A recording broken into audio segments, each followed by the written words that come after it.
ಬಿಟ್ಟಲು ನನ್ನ ತಪ್ಪತ್ತ ಬಿಟ್ಟಲೆ ತಂಗಿ ತಪ್ಪಂತ ಬೀಳ್ಸ್ಬಿಡ್ತಾಳ. ಅದಕ್ಕೆ ನಿಂಗೆ ತಂಗಿ ಬೇಕಾ ತಮ್ಮ ಬೇಕು ಇವಾಗ? ತಮ್ಮ ಬೇಕು. ತಮ್ಮ ಯಾಕೆ ಬೇಕು ನಿಂಗೆ? ಇದು ಬೀಳ್ಸಲ್ಲ, ತಂಗಿ ಬೀಳ್ಸಲ್ಲ. ತಮ್ಮ ಬೀಳ್ಸಲ್ಲ ನಿನ್ನ, ತಂಗಿ ಬೀಳ್ಸ್ಬಿಡ್ತಾಳೆ. ತಂಗಿ ಇಷ್ಟನ? ತಂಗಿ ಇಷ್ಟ ಇಲ್ಲ. ತಂಗಿ ಇಷ್ಟಲ್ಲ. ಅವಳು ಕೋಣ.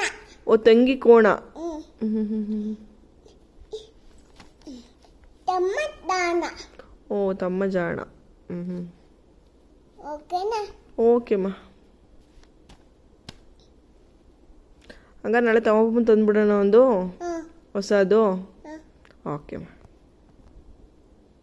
ಇದು